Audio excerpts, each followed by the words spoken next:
Bihar post matric के नाम से फेमस है। तो पहला इसमें जो डॉक्यूमेंट है वो आपको लगेगा आधार कार्ड, कोई भी डॉक्यूमेंट उस पर आपको गलत नहीं होना चाहिए, कोई भी डिटेल्स, फ़ोटो लगेगा, मोबाइल नंबर लगेगा, ईमेल आईडी लगेगा। ये जनरल डॉक्यूमेंट सभी के पास होगा। पिछले वर्ष की पासिंग मार्कशीट, यानी कि जैसे कि आप सेमेस्टर 3 में एडमिशन लिए हैं 2024 में, तो सेमेस्टर 2 का आपका लगेगा, या फिर सेमेस्टर 2 में लिए हैं तो सेमेस्टर 1 का लगेगा। यानी कि जो पिछला साल पिछले क्लास का आपने पास किया है उसका डिटेल्स आपको देना है। अगर आपने BA कम में फर्स्ट बार एडमिशन लिया है तो 12th का लगेगा। अगर आपने 11th में लिया है तो आपका 10th का लगेगा। बोनाफाइड प्रमाण पत्र ये कॉलेज से आपको बनवाना होता है। कॉलेज में आप लोग जाएंगे, बोलेंगे कि सर बोनाफाइड सर्टिफिकेट हमको बनवाना है, तो वो बना कर दे देंगे।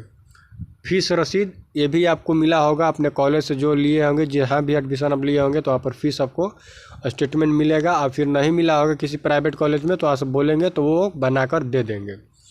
नामांकन रसीद, वही फीस रसीद और नामांकन रसीद दोनों सेम ही है। तो आप लोग फीस रसीद एक कॉलेज भी देता है और नामांकन रसीद तो आपको मिला ही होगा।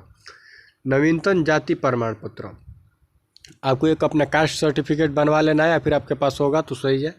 निवास प्रमाण पत्र, आप अपना रेसिडेंट बिहार के हैं प्रूफ करने के लिए निवास प्रमाण पत्र।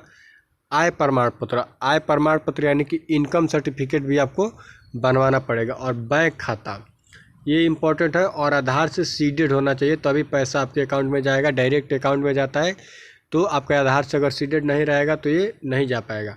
और देखिए यहाँ पर इनकम के लिए क्या क्राइटेरिया रखा गया है उसको भी मैं यहाँ पर बताने का काम करूँगा।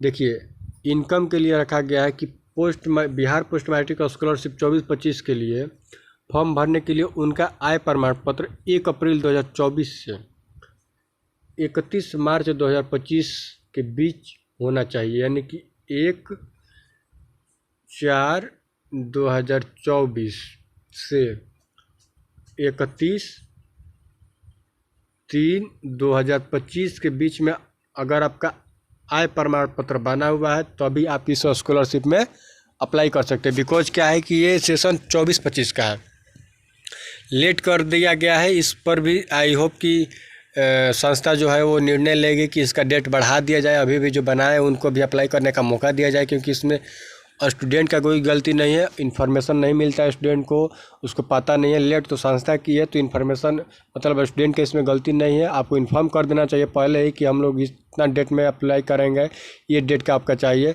तो उस समय कुछ बताते नहीं हैं और एक पे एक ये वो क्राइटेरिया लगा देते हैं। तो हो सके तो आप लोग इस पर अपने कॉलेज में बोलेंगे भी, कॉलेज वाले इस पर समझेंगे तो आगे